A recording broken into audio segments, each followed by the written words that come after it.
I have some because I made a list of I ordered everybody in terms of current form as an IGL, Oh, and come I on, think I looked at my own list and thought, okay, what's the hottest come on. of all of these takes? And I think it has to be the fact that right now I rank, and this is by the way very present form. I'm not using tons of historical data for this. I'm thinking about, okay, how is I'm looking in. 2024? How have the last couple of Yep, months looked for overall? yep. My It's going number to be three Shoegaze like IGL. number 2 in the world or something. Get ready.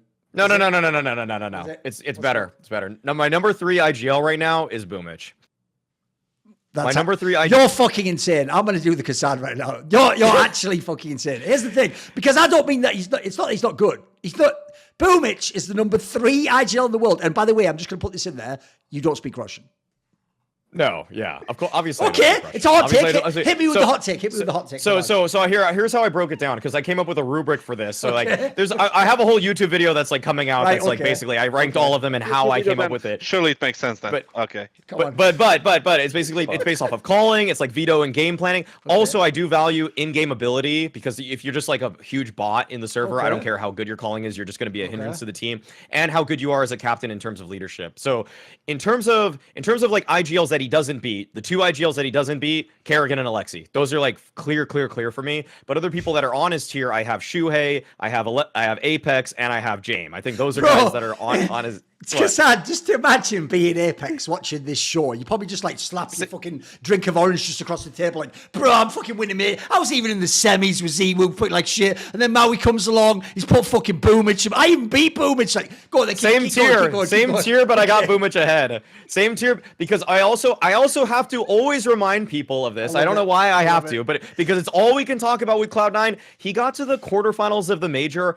as the primary opper practically. Like that's where it's ridiculous to me. And he's not doing it on every single map. They don't have an opper. You get to the quarterfinals of the major and you have the worst opper in the top 8. You have the worst opper in the top 8 and it's you and it's Hobbit sometimes, you know, and I guess Perfecto takes it up on one map. But the fact that he's able to go that far, put a good fight against so many of the top teams in the world, I find that to be incredibly impressive. And I just feel like when it comes, the thing is, look at that Cloud9 roster. Look at like the fact that players are inconsistent across many different maps. Sure, Axel had a pretty good tournament for himself, but he's been so missing for that team for so long. And I think that when it comes to this team, Cloud9, and you think like this is a bit of an appeal to authority, I suppose, but some people would have thought if they had a good opper, say a Monacy, say even a Shiro, something like that, that team could have won the major. And I think you have to think in hypotheticals a little bit when you think of Boomich, his potential, and Cloud9's potential, because if they had an opper, I think they could have beat Vitality. I think they could have beaten FaZe. I think they could win the whole major. And that's why if you just give him one more good piece on that team's winning majors. And it's because of the fact that when he came as the IGL for the team, it was a direct, massive improvement over what Electronic was doing as a caller, over what was Nafany was doing as a caller. And so it's just that you give Boomich the right pieces, he can be a major winning in-game leader too, and he's proven it before. By the way, I actually think he should have just made the take. Boomich would have won the major if he had, like, not even Shiro. Who's the other ones he could have? Not Monacy. Shiro, Monacy. I mean, you think of, you could probably even gotten like a wonderful type player. All right, there you go. If he had wonderful, he'd have won the major with this lineup. Yeah. Okay, that's a hot take. And by the way, it's not a terrible one. I think it's interesting, spicy. What the fuck are you even smoking, dude? Like, where are you at right now? Just I want to. How does he always come with like a different opener though? That's what's mad. He's like, Maui, are you out of the common fucking hedgerow? Like he's always got a new. When you go then hit us with it. What the fuck are you like? It's just him. Like the guy I was while you were on your rant, like I was checking in and he joined Navi in November. After a fucking longest. Yeah, sorry, Cloud9. After a long break, 5 months later, you give him a top 3 spot. You must be fucking smoking something. Like, what the fuck? Like, the thing is, like, out of all these people, you would just go and say Boomich is number 3? Shall I give you an inside angle here, Kassad? I'll just help you quickly, right? Why it's not as crazy, or rather why I don't find it as unbelievable, Maui would say this, is you have to do a meta-analysis of how Maui's doing the analysis game. Remember, he was doing the whole thing of he was against Nafani. So Boomich replaces Nafani and the team looks better, and now it doesn't even have Shiro, but it's still got... So this is like that's his angle. He's flipped from anti-Nafani to super pro Boomich, and no one else gave Boomich any credit, including in Na'Vi. So he's trying to like basically pick up that out of the fucking thrift store. Like, Get the dust off. This is a fucking good jacket still. This looks good still. Danke. I can go to the Premier in this. Like, he's trying to reclaim it, you know. He's trying to reclaim Boomich.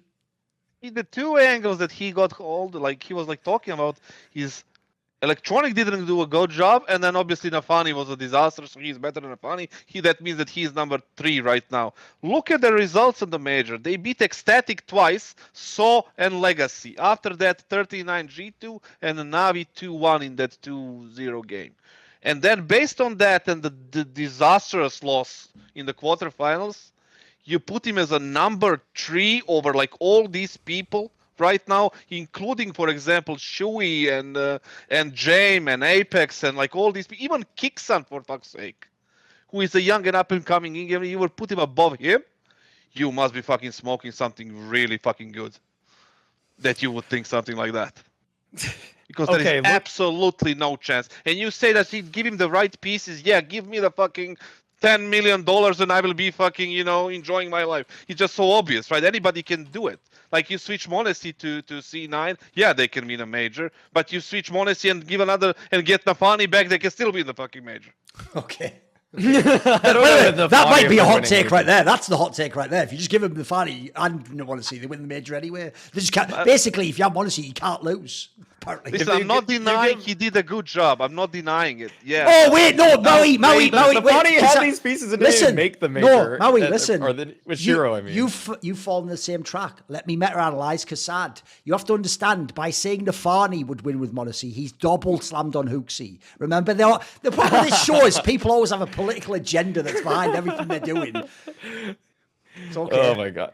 Okay. No, you could not put Nafani on this team with any lineup, and they were not. No, I was just trying to prove a point. Basically, yeah, sure. That Boomich is like, yes, improved Cloud9 tremendously, but like I don't think he would be the sole reason why they win the major if the piece, the perfect piece coming. It would be the perfect piece that's gonna be the responsible for that success, not Boomich. Boomich is just a part of the team that got better with him, but he's definitely not top 3 IGL right now. Are you fucking serious?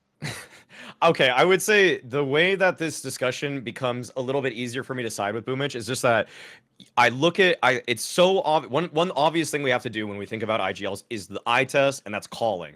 And we look at Nafani with Groove. We look at Electronic with Groove. We look at Boomich with Groove, and how much drastically better this team has looked on their T sides when it's just simply Boomich instead of any of those other 2 in-game leaders. For one, I probably have to short the stock on Groove because I just don't feel like I could rate him that highly, because with two other IGLs it hasn't been that pretty. But with Boomich, it's such a drastic improvement, and the fact that he was able to accomplish a top 8 when a lot of people, I think a lot of people probably just had Cloud9 barely making it through. But when you look at a lot of those pick'em things for a lot of different people, like a lot of the personalities in the space and things like that, in that elimination stage, a lot of people didn't even have Cloud9 to make it to the top 8 at all. So like it was one of the teams that was frequently left out. A lot of people put in teams like Navi, Eternal Fire over them. Right. So many other teams got more picks than Cloud9 did. But that's why I'm so impressed with Boomich. That's why I'm so impressed with the fact that without an Opper, you're thriving because you're doing a lot of kind of interesting plays with your CT sides, which are finally coming together because Boomich is on the team, and you're also just calling good enough T sides that are getting you through a lot of these games too. The calling on the T side has been overall just one of the strong suits of Cloud9 in general. My argument is not with Boomich's skill or his in-game leadership level. I just don't want to put him number 3 right now. It simply makes no sense. Like absolutely no sense to put him 3. If you said like top 10, then yeah. But top 3, absolutely not. There is no chance. Now, not at all. Because Maui, it's 5 months since he's back. Like 5 fucking months. They didn't win anything. They just improved. And you already want to put him as top 3. No Opper. They're doing all this. They improved Maui. Whose fault is that they have no Opper? Fuck them if they want to buy an Opper. Like, who cares? I'm saying I'm not punishing Boomich. I'm not punishing Boomich because I think he's been a great caller without an Opper. Okay. They improved. Yes, they improved. Is he a top 3? No. Win something, I'll put you as a top 3. Okay. Right, here's my problem with this take is it is too hot.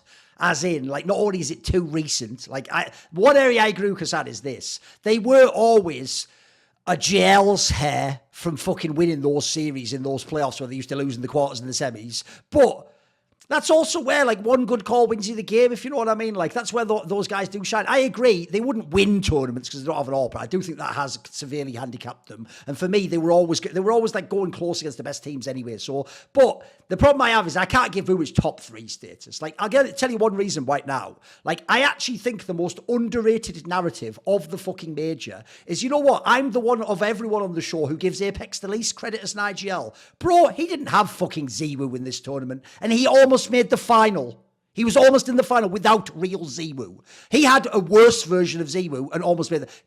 If you didn't see the stats, guys, it was way worse than you think. We're not talking about, like, you know, that normal thing of like, haha, and then when he has a bad tournament, he has like a 1.25. No, go and have a look, boys. You'll get depressed. This was like, if it wasn't for the fact the narrative was that he was ill, people like me would be like the ultimate haters parade of all time, wouldn't we? Would just be fucking donking on this guy because he never had that. But he managed, by the way, himself with some of his own calls. I think he called a fantastic tournament. I think he did really, really well. He had them in position. I even told him this as a DM the second they lost. I said, mate, I actually think you played and called a well enough tournament to be in this final. But what happened is a couple of your stars, I didn't just say ZywOo, some of your stars, my analogy was, some of your stars didn't put the ball in the back of the net. You can't win the game. Doesn't matter how good you are as a manager in football. You can have all the best tactics, you can have a genius pressing system and counter-attack. At the end of the day, if the star striker misses the ball and kicks it wide over, you lose the game. And unfortunately, you have to take that. Everyone will go, you fucking suck. But like, you don't control, you're not the player. So the problem I have with that one is like, I can't put him straight over people like AWPing, so he's still doing well.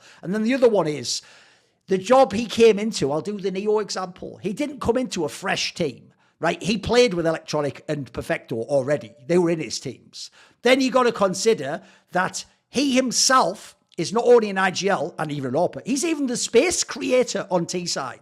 That already means his system gets easier because of the role he plays. He actually does a pretty good job of that. One of the reasons I go the other way, I don't think he's an elite IGL. I think he's actually more of a well-rounded IGL than I understood. And I think actually, crucially, I think he picked the right team. That's also another massive thing. You remember what they used to be like on this team before him? I think even just the space creation's a big deal. And the fact that they're all comfortable with him. I think that's massive. So I can't make him top 3. That's too hard for me. That is too much of a hot take. But okay. I do think like he's underrated. I'm not backtracking on it, but I'm telling you what my A+ tier was because I made it in tiers. So Kerrigan and Alexia are the only people in the S tier. The A+ tier is Boombl4, Jame, AWPing, and Shuhei. Okay. That's it. It. So he's in that range. So I don't care. Right, do you have another hot take then, Kassad? You said third, now you're back. I know. No, I'm not backtracking. I'm telling you, I have him third, and he's in an A+ tier with 3 other people. See more cool, funny, interesting clips based on topics from my content? Well, subscribe to this channel then, or, you know, be a pleb and don't.